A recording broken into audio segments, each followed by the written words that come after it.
Thanks very much, Katie.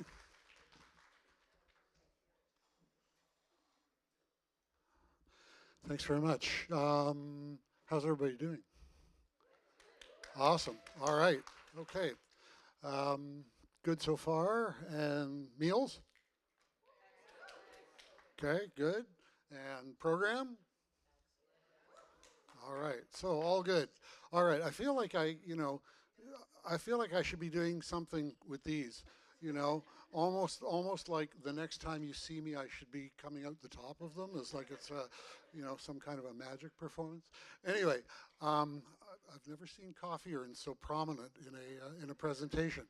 Anyhow, I'm Reni Barlow. I'm the Executive Director for Youth Science Canada, if you don't know me.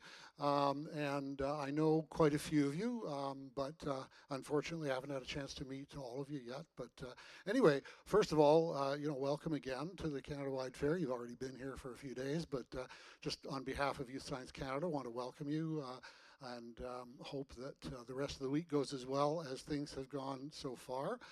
We had a great morning with judging. I know that you had a session with Mark Roussel this morning, and he talked a little bit about judging and some of the things that they found, and shared some ideas and answered some questions, and that's great. I hope that was really helpful.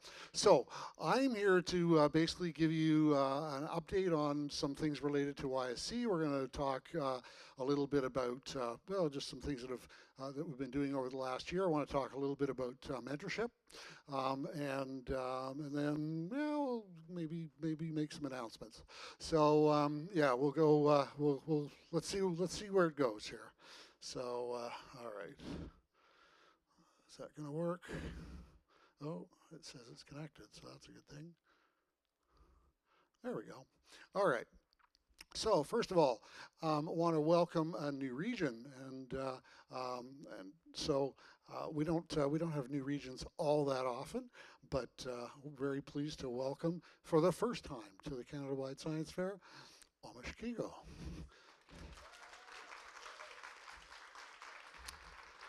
And as you can see, Omushkego is located way up on James Bay there in Ontario, and it takes in communities like Attawapiskat and Moose Factory and all that area up there.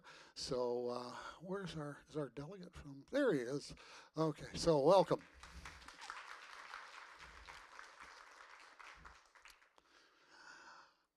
Okay. The next one is to thank you, because all the work that you do throughout the year at the regional level, the incredible amount of time and effort that you put into, whether it's fundraising, to connecting with the schools, to putting on the fair, organizing, recruiting judges, everything that goes into supporting youth in STEM in your region. Just a big thank you from Youth Science Canada, and please pass that on to your committees. Because we really, really do appreciate the work that you do, but also the work that the committees do. We did a calculation a few years ago, and when you tally up the judges and the volunteers and all the various people, it came to about 8,000 people across the country every year that that are involved in putting on all the regional STEM fairs and the Canada-wide fair and so on. So that's a very, very large number of dedicated people who are fueling the passion of youth in STEM across the country. So really big thank you to you, and that's I think the best way to start.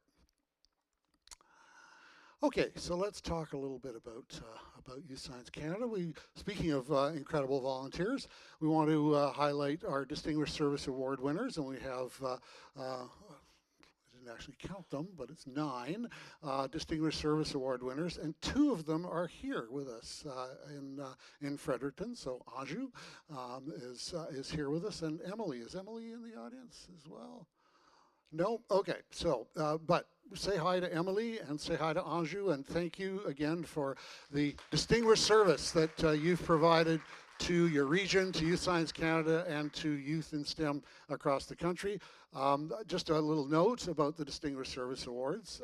Every region has the opportunity to nominate one or more volunteers for the Distinguished Service Award. And the deadline for those is the 30th of January. And so you just have to make sure that you go to the website, download the little PDF document there, which you can fill out and submit by the end of January. And then it goes to our board of directors, who then review the applications and make the selection of the award recipients. So congratulations again to Anju and Emily and all the other award recipients who are named there at the bottom. So there we go. Just a note also, I will be sharing this presentation. So, you know, if you're thinking you're going to, you know, you want to take pictures of every slide or whatever, you don't need to because you'll be able to get it as a PDF. Yeah, so we have some amazing volunteers across the country.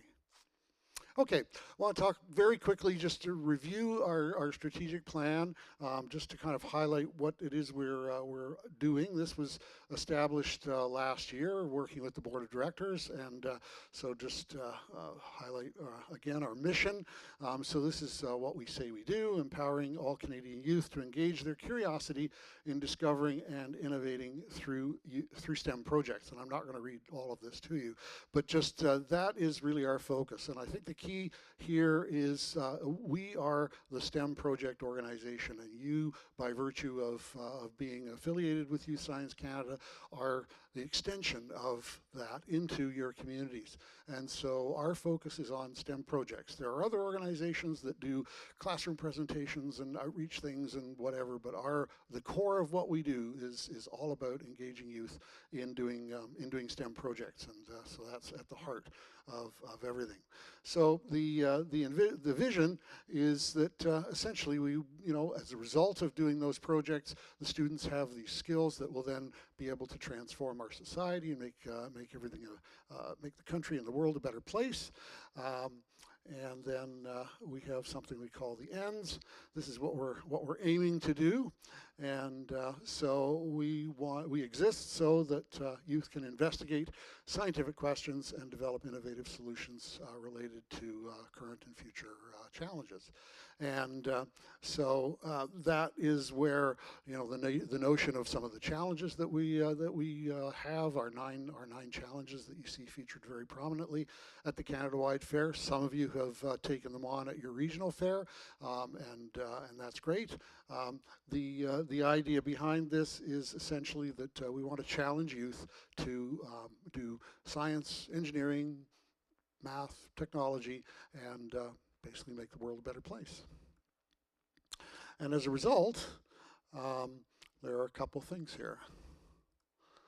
So I won't read those all to you, but essentially that is what we say we're heading to do. The first one really talks about inspiration, resources, and opportunities, and that highlights things like mySTEMspace and the various other resources that we produce to support regional fairs, the Canada-wide Fair, the work that you do in your regions. And then the other key part to that is the regardless of cultural background, socioeconomic status, or geographic location. We want to make sure that STEM projects are accessible to every Canadian youth.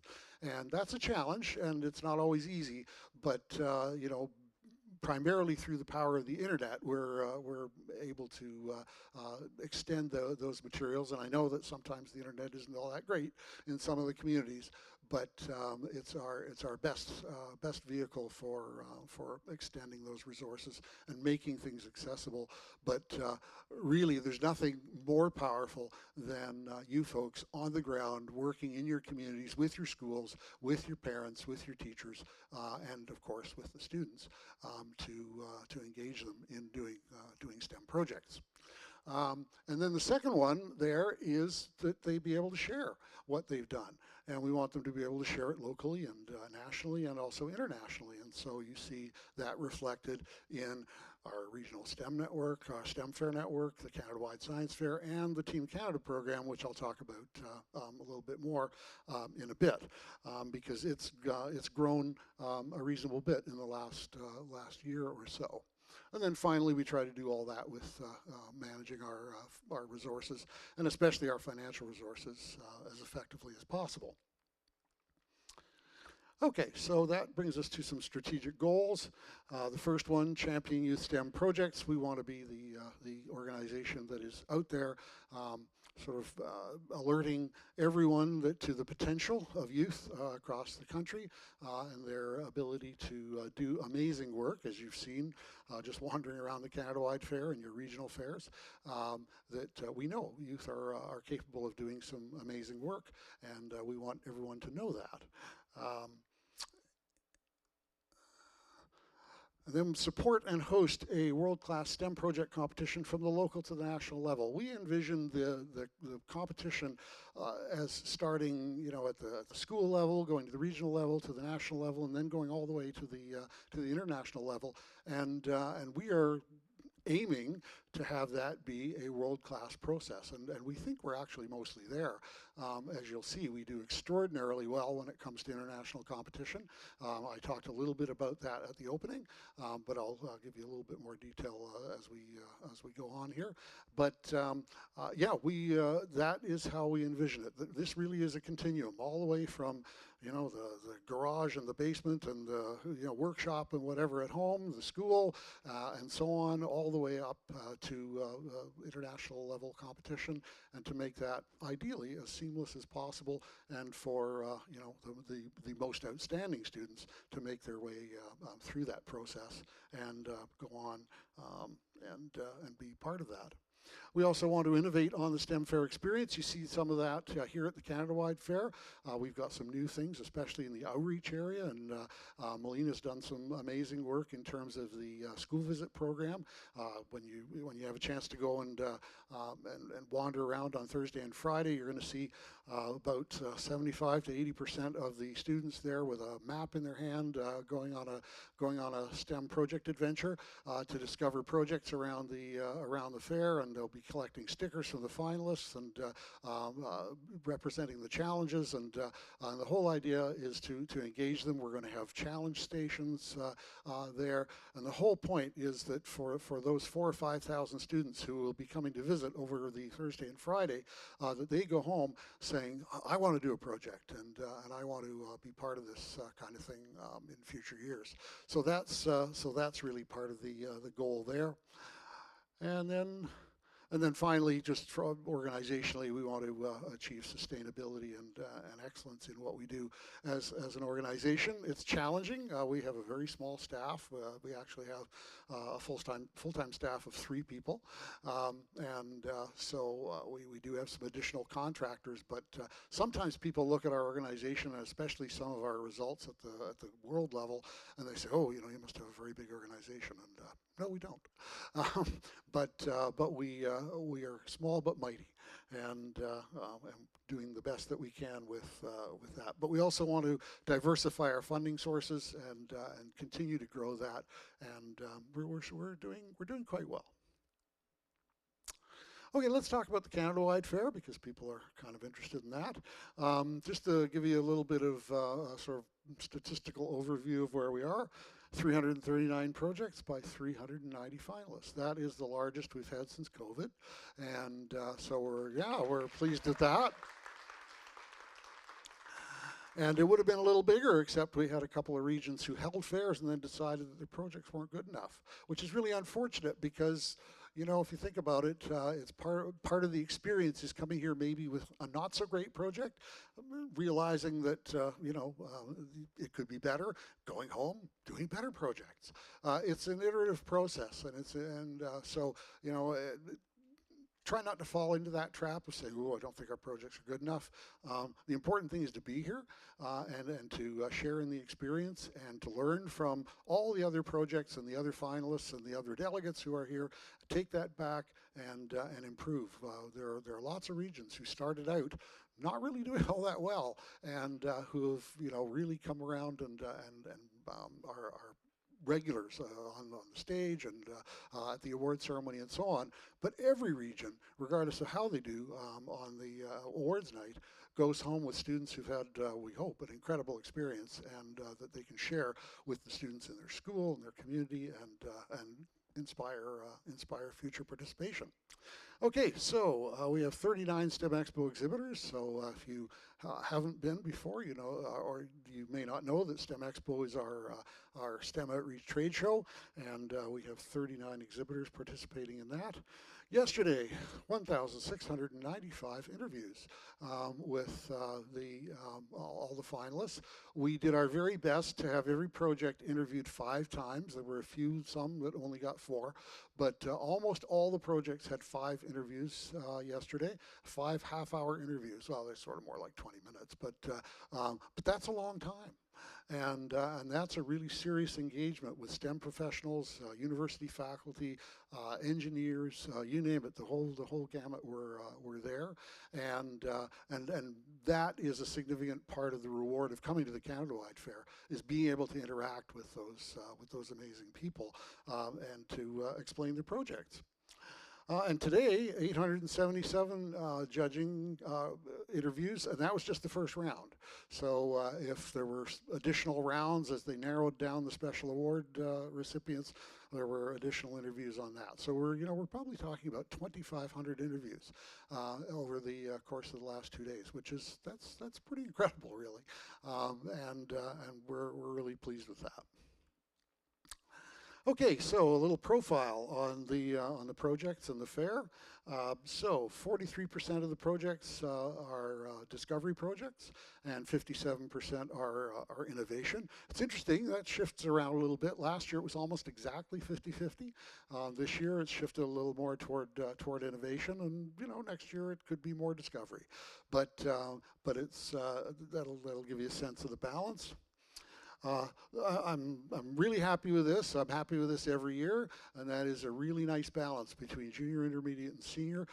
This is the first year I can remember that the seniors are our largest group in recent history. It's happened before, but in recent years, it's usually our juniors that are the largest group.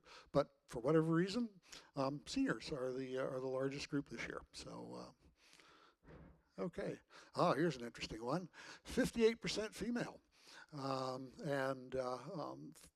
So that leaves 42% male and 0.5% other, and it's kind of interesting because, as you know, there have been lots and lots of initiatives over the last 15, 20 years to encourage girls and young women in STEM. Clearly, it's working. It's certainly here.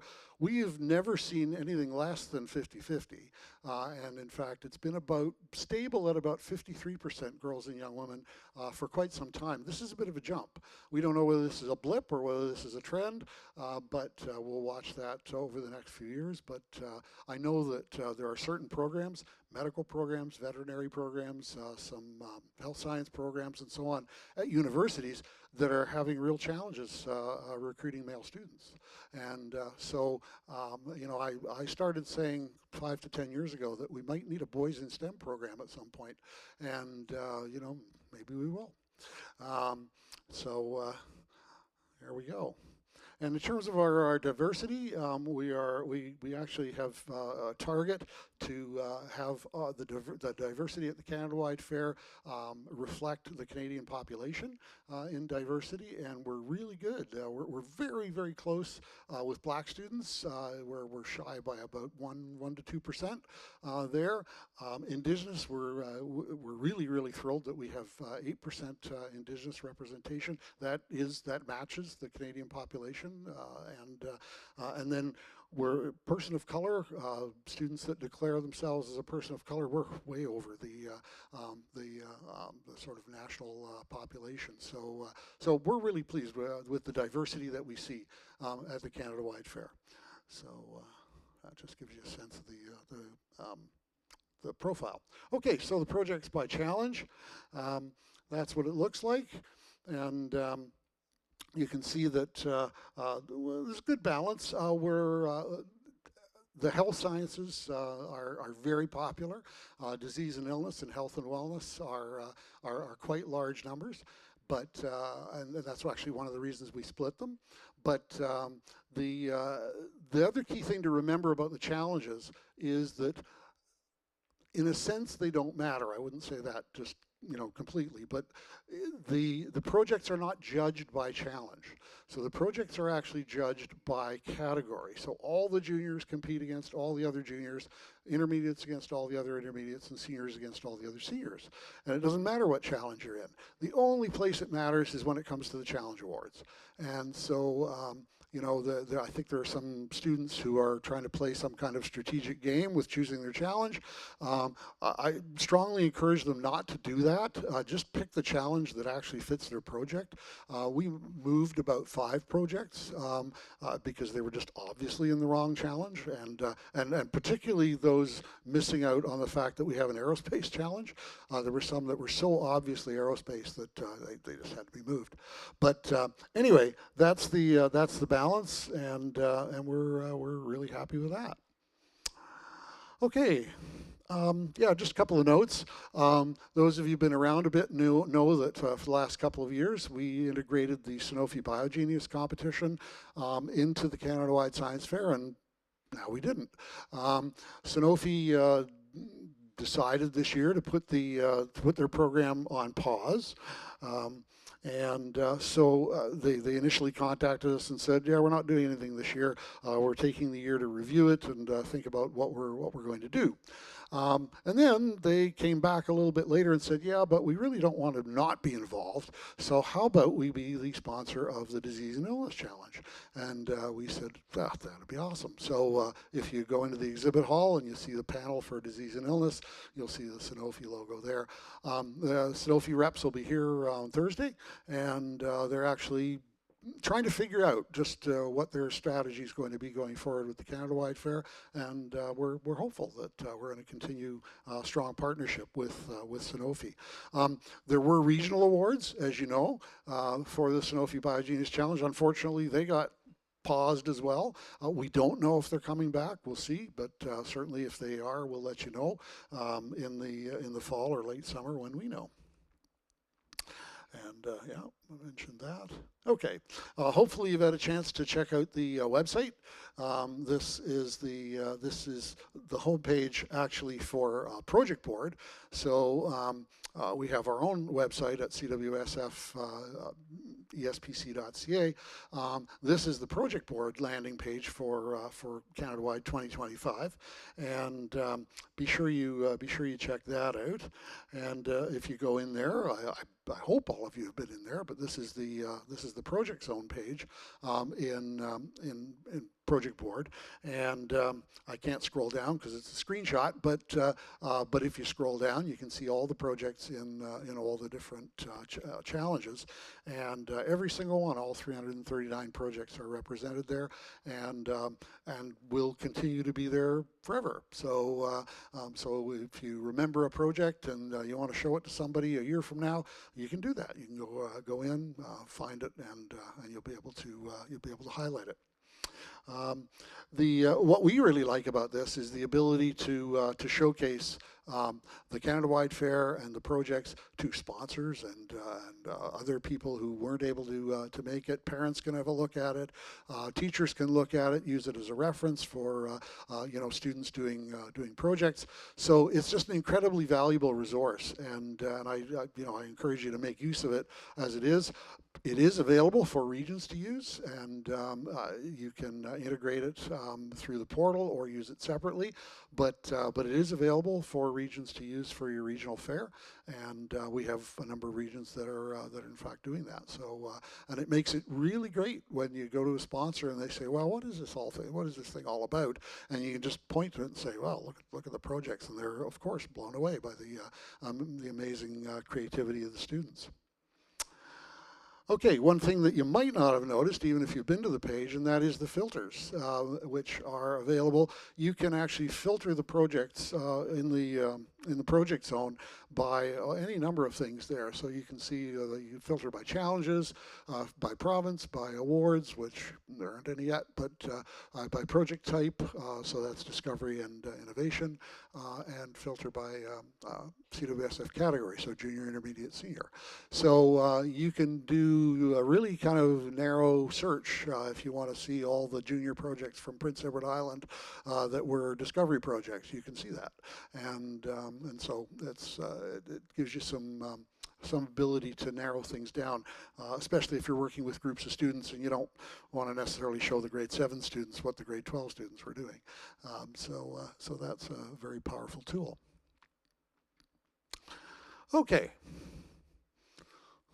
So now we're on to here's a little interesting section. This is like the title of a Big Bang Theory episode. The mentorship medal misconception. Okay, so let's start with this. So this was actually a comment from a delegate last year in the survey that we put out afterwards, and this got me thinking. Because it's it's pretty critical and suggests that there's something pretty serious going on, and so I thought, I wonder, let's dig into this a little bit and see what's going on. How many of you have heard comments like this, either at your region or yourself today? Okay, there you go. Yeah, this is not an uncommon sentiment. And people have a tendency sometimes to look at STEM projects and go, well, it's the projects that are mentored, well, of course, they're going to do better, they're going to win, and whatever. So let's have a look at that. So first of all, let's talk about the mentorship levels. One of the things that we've done is when the students register, when the finalists register, we ask them, what kind of mentorship did you have? And they have a number of choices. So these are the first three. First one, pretty obvious, I didn't have a mentor. And then the next two, minimal and occasional mentorship, and you can see how we define that for the finalists when they register.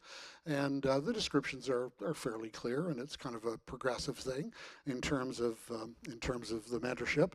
And then there are a number of other steps.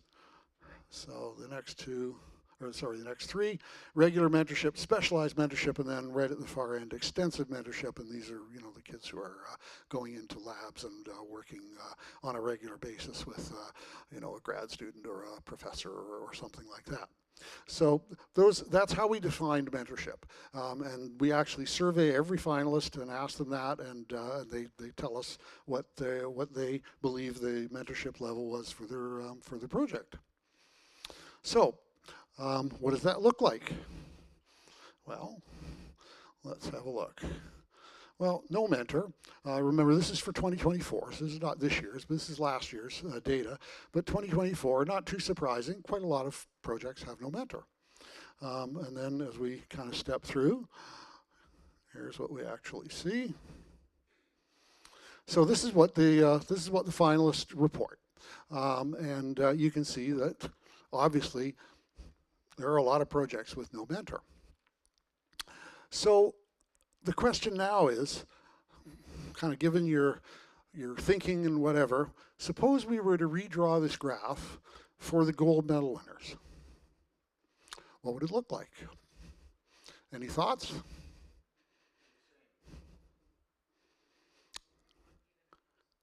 More even? The same? Any other thoughts? Okay, well, let's have a look.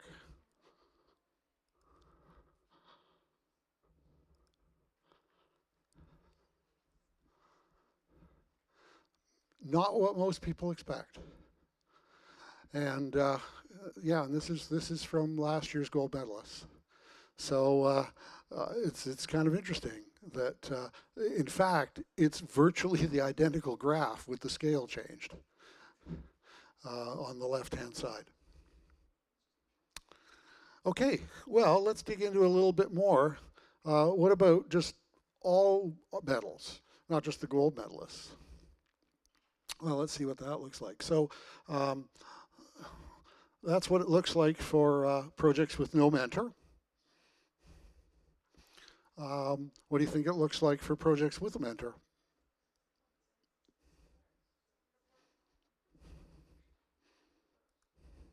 Almost identical. Almost identical. So now you might be wondering, oh, what's the point of mentoring then? We'll get to that. Okay. So, okay, but surely to goodness, there's a difference at this level. What about the Grand Award winners? Now we're talking about the top 6 projects in the fair. These are the Platinum Award winners, Best Project Award winners. And what does that look like? Well, kind of the same. Half of them had no mentor. And in fact, only one had extensive mentorship out of the 6. So, so we can look at this a little bit because, yeah, but we've been looking at the medal winners. What about the ones who don't win a medal? Aren't they all just the projects that have no mentor? Nope. In fact, the graph is almost identical. So we have lots of mentored projects that don't win medals at all. We have lots of projects without mentors that win medals. And in fact, so if you have this idea that, or you're dealing with people who say, well, it's the mentored kids who win all the awards, it actually isn't the case. And so it's really quite instructive, I think, to look at. So that's the educational part of the presentation, and you can take that back to your regions, and especially because some people get quite worked up about this, and get quite passionate about how either we need to mentor every kid, or the kids who are not mentored are severely disadvantaged in terms of their ability to do well at the Canada-wide fair, and it just isn't the case. Mm.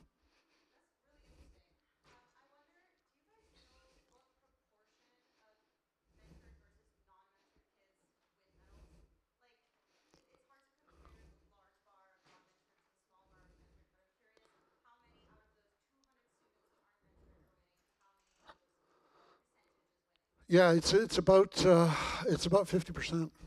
Yeah, yeah, because and you can tell that because roughly it's slightly under 50% of all the kids in the Canada-wide fair win a medal. And so, given that the graphs are basically identical between mentored and non-mentored, it's probably somewhere around 45%. So, yeah. Mm-hmm. Yeah. We do, actually. Yeah, I didn't include any of that in here, but yeah, we ask who their mentor was, and it ranges everything from another student all the way up to a university professor or something like that, or a university faculty or whatever. Yeah, that I don't know. Haven't really looked at that. It's a good question though. Yeah. Mm-hmm.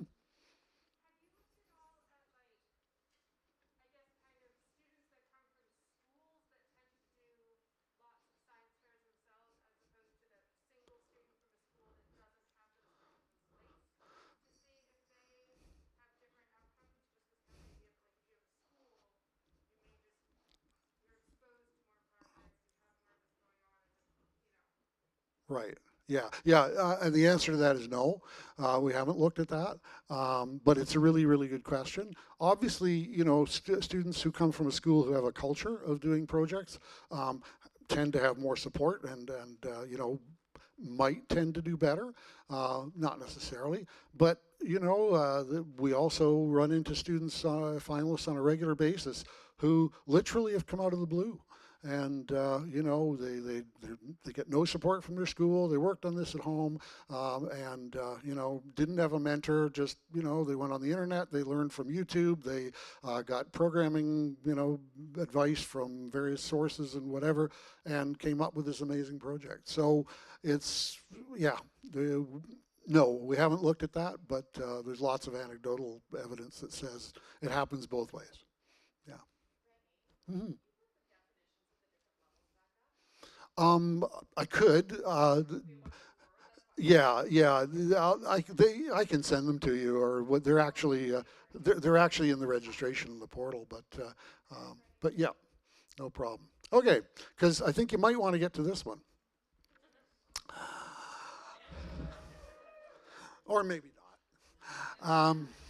Okay, so a little bit of history because we have to have a bit more suspense.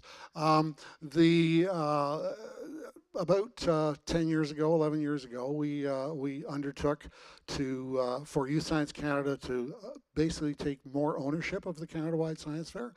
And as part of that process, we went and did an RFP, a request for proposal process, out to various cities, universities, and so on across the country, looking for locations that were willing to offer support, financial support, in-kind support, in terms of facilities and that sort of thing, that had strong infrastructure, reasonable travel arrangements, and so on. And we ended up with 3 locations. We ended up with Ottawa, where we were last year. We ended up with Fredericton, and we ended up with Edmonton. And we're now almost at the end of that 3-city rotation. We go to Edmonton next year, and so it was time to do another request for proposal process. And we've had some questions about, well, why haven't the regions been asked if they could host the fair? The reality is that the capacity of most regions to host the Canada-wide fair just isn't there anymore. The Canada-wide fair used to be quite a bit smaller, less expensive, whatever. I mean, to give you some idea, one of the cities that offered to host the fair going forward offered us $250,000. Says and so said, bring it to our city. And so, and there aren't very many regions that can just come to us and say, yeah, if you bring it to our region, we'll give you $250,000. So, that's the kind of thing that we're dealing with. The other thing that you've probably experienced here is travel is changing. Fredericton used to get really good air service. Now they don't. That was a real challenge this year because, well, first of all, it was difficult to get enough tickets to bring everybody here, and as it turns out, especially given the transportation situation, we have outgrown a city like Fredericton, which is really unfortunate because this is a fantastic facility. The university's been incredibly supportive. The city's been phenomenal, and it's been great. But we have to live with the reality of what it takes to put this on. And so when we put out the RFP, it includes all kinds of things from accommodations and meals and the facilities and the capacity to support enough judges, because we need 250 judges every year, and it's a stretch here. We did it, but it's tough, and so we need to look at places we can go that have that kind of capacity. So without too much further ado, where are we? There we go. Okay, there. Oh, you knew that already. Okay. All right. So 2026, we're going to Edmonton, and you knew that. However, it's not quite the same experience, and I'll tell you why in a bit. Okay. Okay. Is there a drum roll?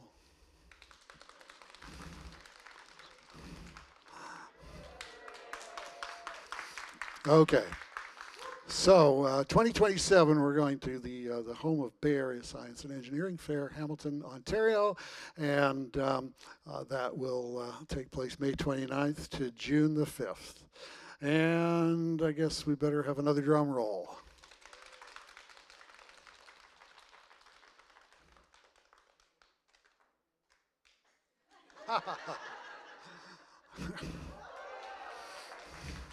Okay. So there we go. So now we got 3 years up there. Here's where it starts to get interesting. We were actually going to revert back to a process that we did 15 years ago or so, that the rotation won't simply be east, west, central. It is actually going to be east, central, west, central, or sorry, the other way around. But anyway, we're going back to Hamilton again in 2029. So why, you might say? Well, it's because first of all, the majority of the population lives in the center of the country. Transportation is easy. The facilities are amazing, and the city has come on board along with the university and some of the other venues there to just make it super attractive for us to be there. So we feel extremely welcome in all of these cities. So then we'll just wrap it up. We're actually going back to Edmonton. And in 2030. So, and I'll give you a little bit of a highlight on some of these. Everybody's taking their pictures, and now they can send them to their regional coordinators and say, well, guess where we're going? Okay. All right, so let's look at Edmonton, 2026 and 2030. If you were in Edmonton, this looks a little different. That's where we're going to be. We're going to be at the Edmonton Expo Center. That is not downtown. For those of you who are, yeah, probably enough said there. If you were in Edmonton, you know that yeah, we had some challenges being downtown. We are also not staying in hotels. We are staying at the University of Alberta, and we essentially have learned in the last 9 years that the optimal combination of things is to make use of a convention center for the exhibit hall, a university for residents and meals, and then another facility or the convention center for the award ceremony, and that we think hits the sweet spot in terms of cost, but also in terms of the experience. Because one of the things we learned out of Edmonton was that not staying in a university, A, was very expensive, staying in hotels, but B, you missed out on that university campus experience. And that's so important, and especially when you're talking about grade 7 to 12 students who are beginning to think about university, or maybe the grade 7 and 8s aren't, but they get on a campus, it's like, oh, this is what a university's like. Oh, this is kind of cool, if they haven't been to one before. And so we want to make sure that we continue that experience, and so that's what you're going to see in Edmonton. Edmonton Expo Center is a fantastic facility. It is more on the outskirts of the city, but it's also close enough to the university that we'll be able to use the LRT. I think it's 2 stops on the LRT to get back and forth. So and then the ceremony at the Northern Jubilee Auditorium. Okay, Hamilton.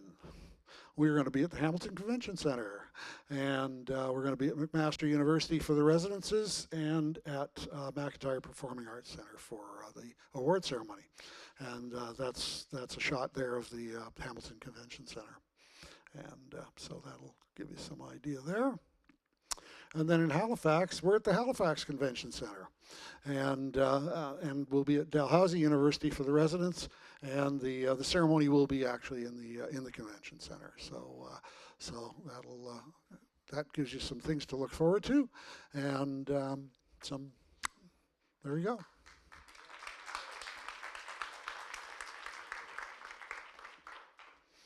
So we're good through to 2030, and we're all set. Well, I'll talk a little bit about Team Canada, because Team Canada is something we're really proud of, and we hope you're proud of them too. This is Team Canada from just 2 weeks ago at the Regeneron International Science and Engineering Fair in Columbus, Ohio, where they won 3 third-place awards and had a very good experience. And there are actually a couple of them are here as part of the Canada-wide fair. So you may see some of those faces around. Yeah, we're really pleased with our team that went to ISEF. There was some hesitation around whether we should be sending students off to the U.S., and we debated it back and forth quite a bit. In fact, we actually had our partners with Bay Area and Montreal, who also send students directly from their region, because they've been doing that for like 40 years or so, and they opted not to. We said we were going ahead with it, and I think we're glad we did. But I think we would have been just as okay if we didn't. But anyway, that was our team, and they did very well. Okay, just to talk about this, because We have changed how we select students for ISEF, because we are now making the initial selection at the Canada-wide fair. And it's not something that's going to be done as an award. We're not calling them up on the stage, but we are interviewing and reviewing the top students at the Canada-wide fair. It's pretty much about the top 30, actually, that we're looking at as potential candidates for our Team Canada ISEF. And so they'll be contacted after the fair, and they'll be invited to participate in a development program that will involve some mentorship, not so much on the scientific side, but on the project preparation side, and will be focused on developing them through the process so that next March, when we actually choose the team to go to Regenerate ISEF, we will have a very solid group of students to choose from who have been well prepared. We had really hoped to do that this past year, and it didn't quite get off the ground the way we wanted it to, but we're quite committed to starting that this summer and making that happen. And so yeah, so it's given that we're looking at somewhere around 20 to 30 students being selected as candidates, quite a good chance that some of your students will be in that. Okay, last year we selected 2 students, and these were our best project winners at the Canada-wide fair last year, and they went off to the European Union contest for young scientists in Katowice, Poland, and they came away with a second prize and a third prize. And as I mentioned during the award ceremony, this is the European Union contest for young scientists. So the way it works, there are 27 odd countries in the European Union, plus they have neighboring countries and affiliated countries, and then guest countries like Canada. So all in all, it's about 35 different countries that participate. They're only allowed to send 3 projects each. And so it's a reasonably small fair, but the quality of the projects is extremely high because it's the 3 best from all the countries. And so this is the 3rd year in a row that we have been the only country there who won 2 awards.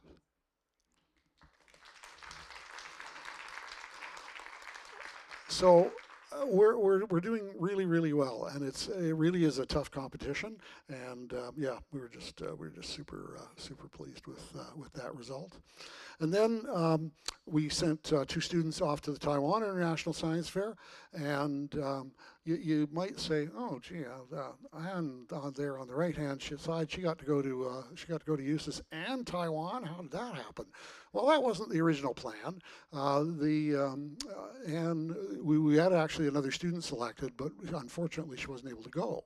And then we cycled through about 5 other students who were top award winners at the Canada-wide fair, and they weren't able to go. And so finally we opened it up to Anne, and she went and won another award. So so we weren't too disappointed, but yeah, it doesn't show there what they won, but oh, well, anyway, what I can tell you is they won a 1st and a 2nd place award at the Taiwan International Science Fair. So yeah, we were again very pleased. That was our first time participating in that event as Youth Science Canada. Canada's been represented before, but only from British Columbia. So this is the first time that as a country we've sent students to as a national team. And then, so a couple of other things. This is the London International Youth Science Forum. The application deadline was March 31st. It's been promoted out to the past finalists and so on, and regions, and so students have applied to this. This is a user pay event. It's not inexpensive, but the experience is extraordinary.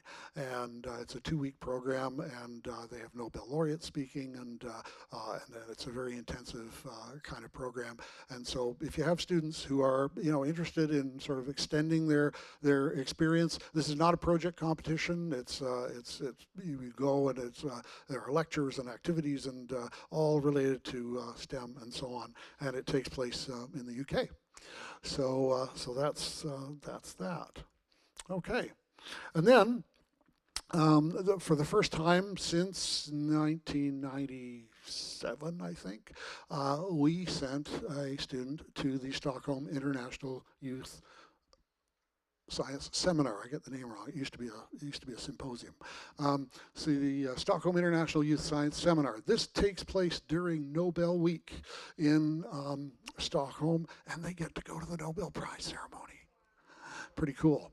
So this is open to alumni, to alums from the Canada-wide Fair and Team Canada, and we basically send an email out to all those who fall within the age range, and I can't remember, it's like 18 to 23 or 24 or whatever, and they apply. We had about, 23, something like that, 28 applicants last year, and we chose Julien Pierre Houle from Sherbrooke, Quebec, who's now working in Calgary, to represent us. And this is not a project competition either. This is a seminar where the representative takes a current research project that they are doing and presents it to students in Stockholm, and also shares it with the audience that's there for Nobel Week. And Julien Pierre used his fourth year project, which was on quantum computing and trying to solve a particular problem with quantum computing.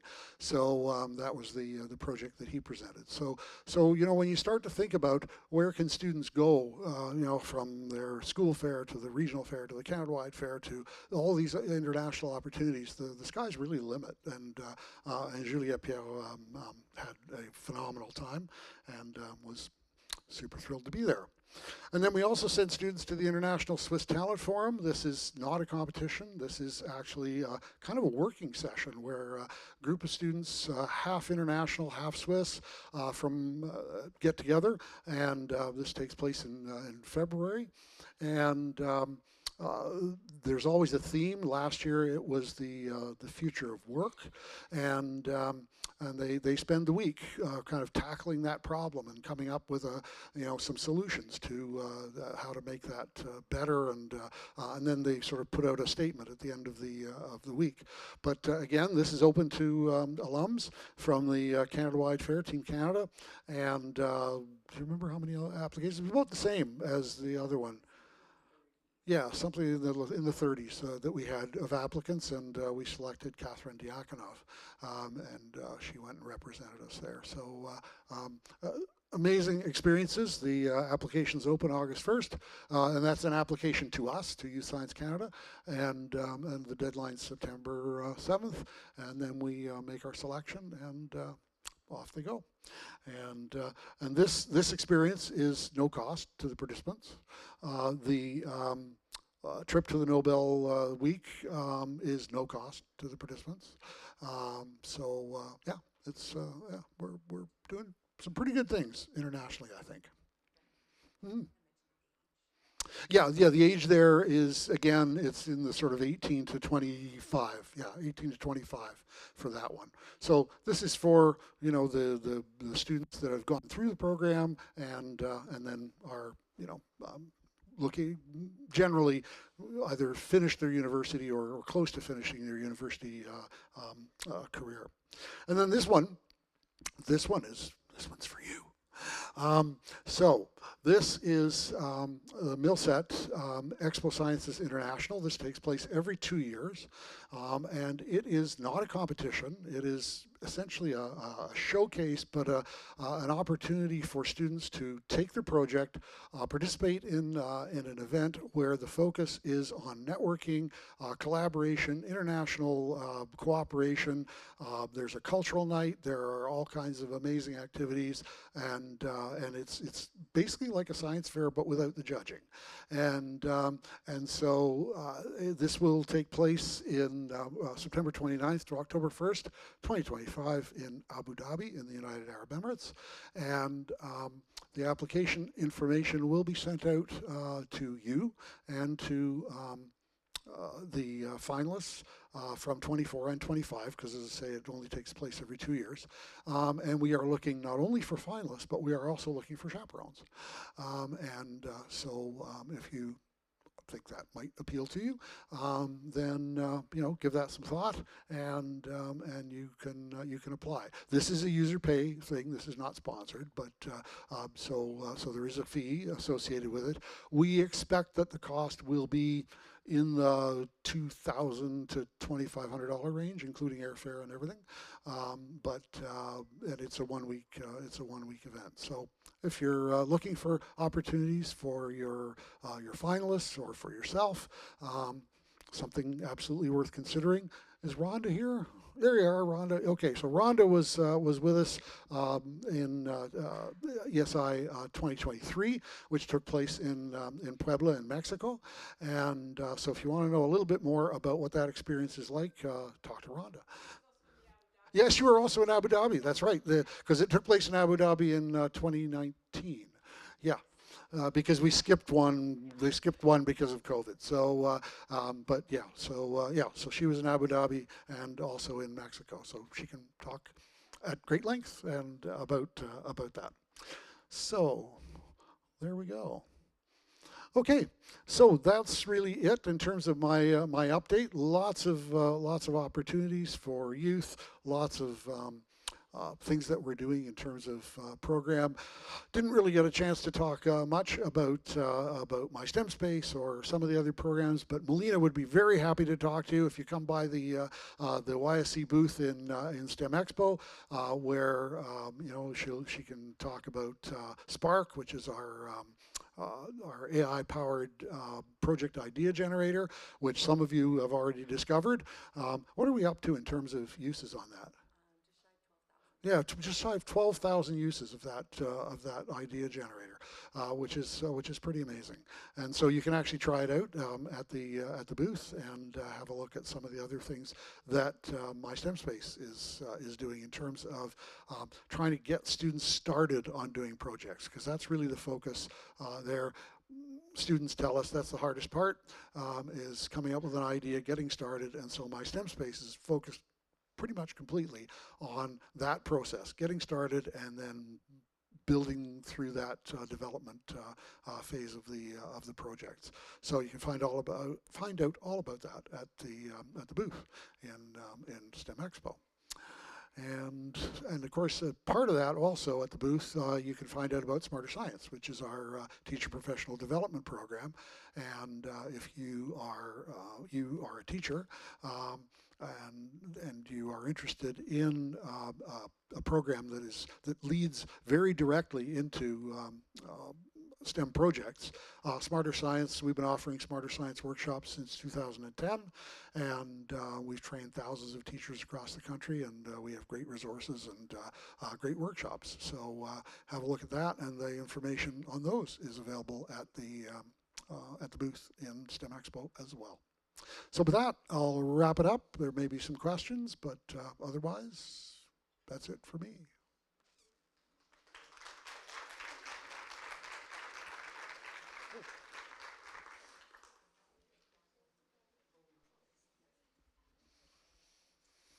Sure. Mm-hmm.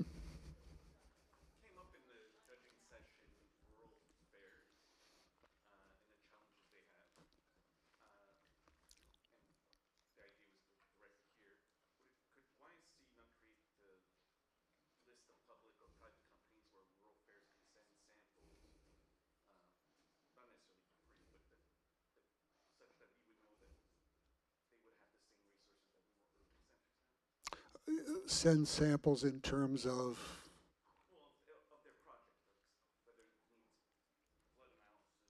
Oh, I see. Okay, right. So students who are looking for some testing to be done or whatever. Right. I mean, we can certainly look at that. I mean, one of the places to kind of start with that is the network online, where the regions are just sort of sharing ideas with each other and opportunities there. But yeah, we could look at that and see. Yeah. Mm.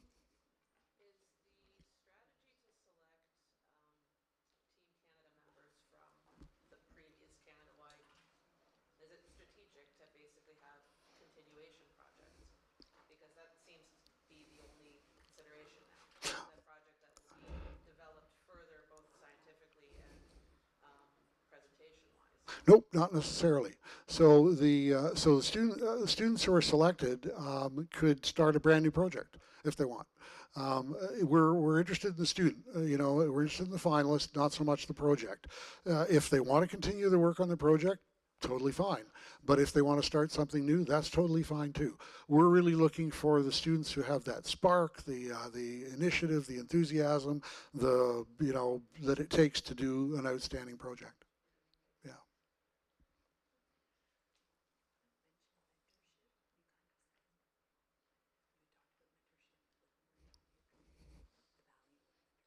Oh, right. Yeah. That's a good point. Right. So after doing that little mentorship session, Melina just mentioned that we kind of maybe concluded that mentorship doesn't do anything, um, and and from the graphs you could come to that conclusion, and but of course we know that's not true, right?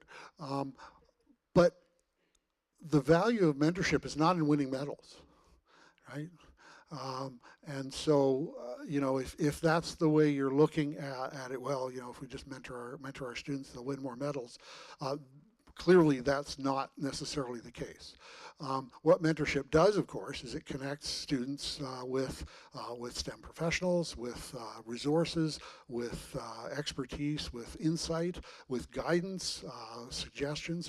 And mentors can be, they don't have to be university faculty, they don't have to be professional engineers or whatever. They can be somebody in the community who just happens to have some experience. They can be another teacher. They can be their teacher. So the value of a mentor can be scientific, in terms of providing guidance and helping with experimental design or prototype development or that sort of thing. But it can also be project development mentorship as well. And I would venture to say that one of the reasons that we have the success that we do internationally is that we put a lot of emphasis on, first of all, finding great projects.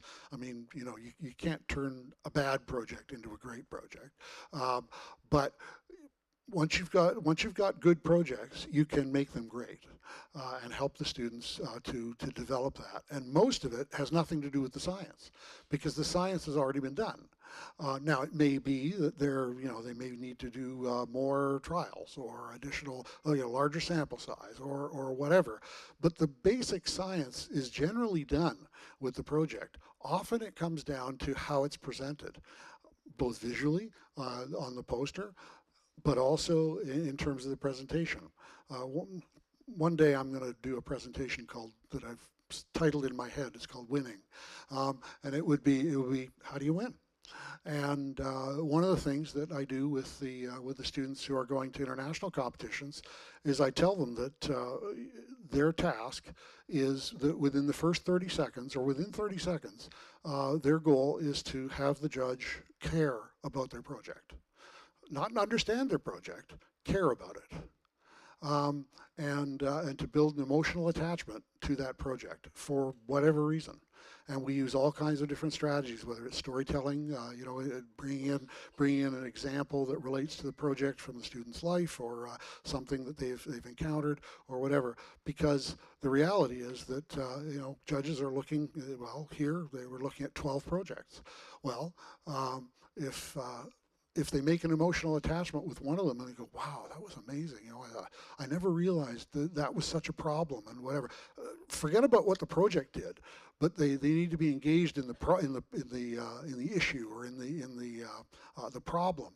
And so that's one of the things that I actually coach the kids to do, is to engage the judges emotionally within the first 30 seconds, and then to conclude their presentation within the first minute and a half, and leave the rest of it for conversation and questions. And it works. So I can talk more about that, but it is a very effective strategy. Yeah. One thing when you were talking about the mission and things, we talk local, national, international. Mm-hmm. We talked a lot about national, international. Let's talk local. One thing that you said several years ago at one of these was we always talk the 0.1% that are here. What are we doing for the other 99.9%? Do you have any insight on what the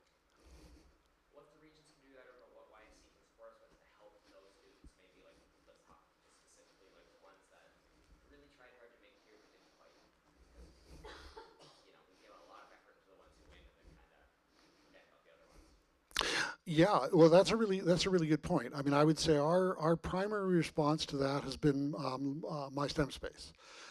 So a lot of resources, a lot of materials have been developed to get students over the hump of getting started on a project, but then also to develop that project and make it better. So we have resources on ethical STEM and safety in STEM and various other things related to developing the project. We've got templates for posters both at the regional level and at the Canada-wide level, and so trying to support that.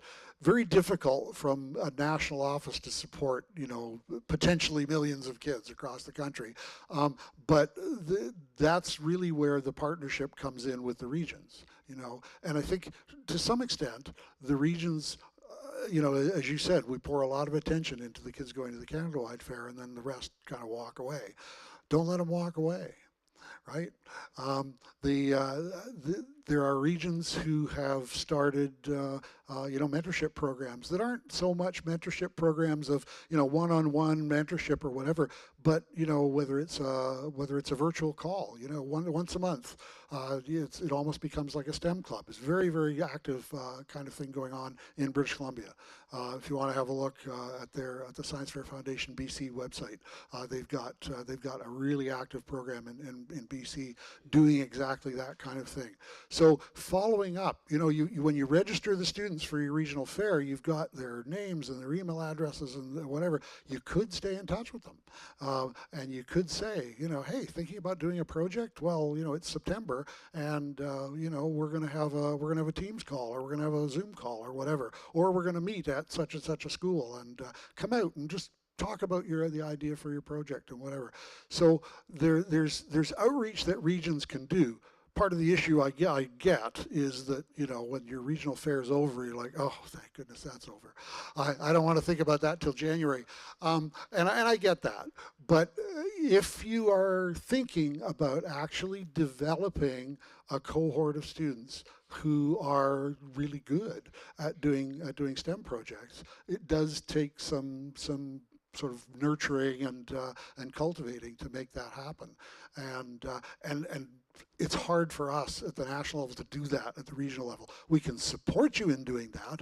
And one of the things we actually have talked about is maybe coming up with a sort of once a month kind of a plan that says, here's what you could do in September, with your students. Here's what you could do in October, and maybe a resource that supports that or something like that. Is that the kind of thing that would be helpful? Yeah.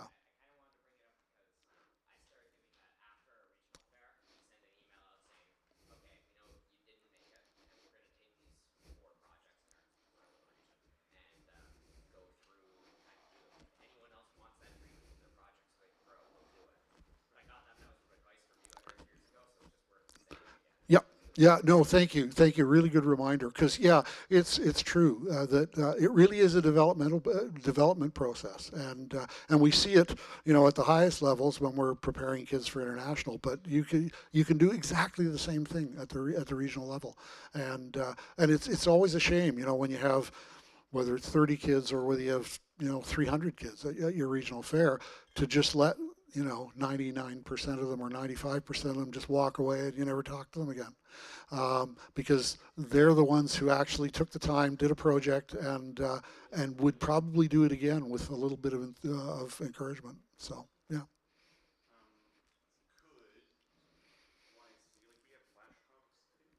Yeah. Mm-hmm.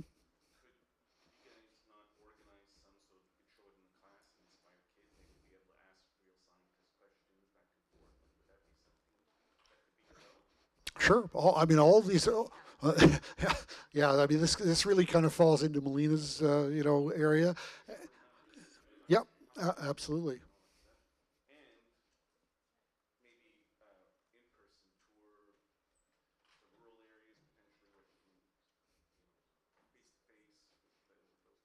Mm-hmm. Yeah. Yeah. The great ideas, and Melina's jotting them down, and yeah.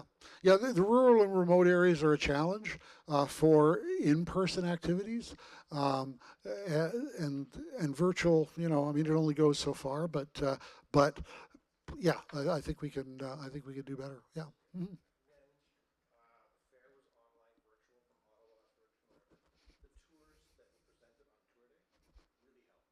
Mm.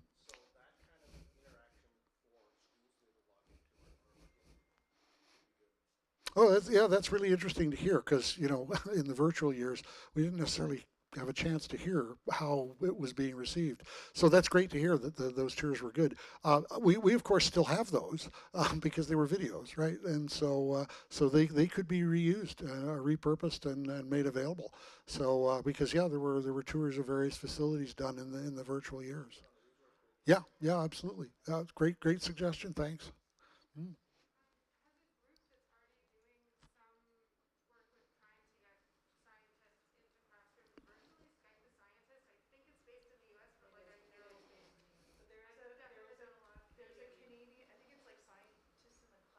Oh, scientists in school. Yeah.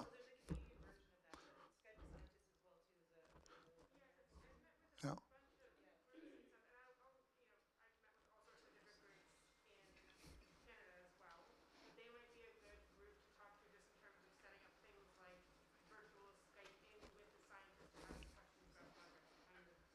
Yeah. Yeah, and the thing is, the some of the delegate programming that we've had here, with the call-in presentation, whatever. I mean, that's the kind of thing that could be done anywhere, and so we have to be careful that we don't, identify somebody who does a great presentation and they get 100 requests to do, to do calls. But it's the kind of thing that you could arrange. And when I was talking about the monthly program, one of them in the year could be a talk from from a scientist, maybe in the region, but not physically close to where everybody is, because maybe it's a very large geographic region or remote or whatever. So yeah, there are all kinds of things that can be done in that regard. Yeah, that's great. Mm. Mhm.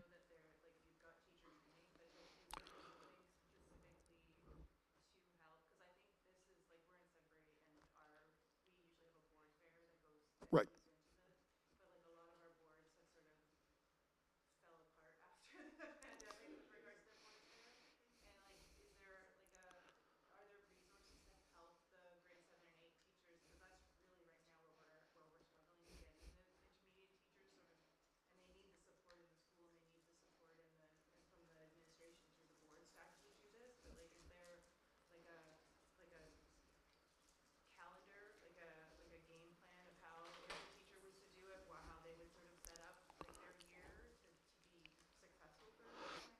I would say we don't have anything specifically like that, but it's absolutely a great. It's a great resource idea.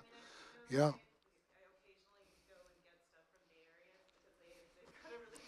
Yep. Well, that's the thing. Yeah, I mean, there are regions around the country that have done a fantastic job as well. Some of the large regions like Bay Area, Calgary, and so on, and some of the small regions have done some amazing work as well. So, there's part of the idea behind the network, the YSC network, allowing regions to share ideas with each other, ask questions, and whatever, is exactly that, to enable the sharing of those.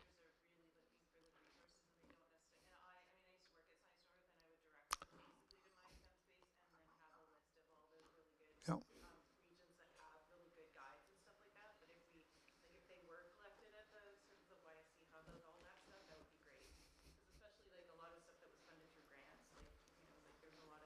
Yeah. Great suggestion. Yeah, thanks. I'm sure Melina's jotted it down. She may be in touch with you.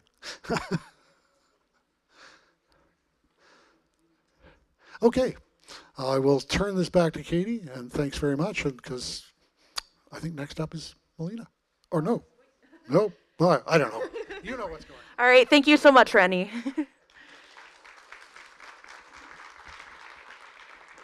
Before we take a 5-10 minute break, I just quickly want to hand the mic to Margot. She's going to talk about Project Teardown, which, don't worry, it's not for a little while, but it's on the horizon. So here you go.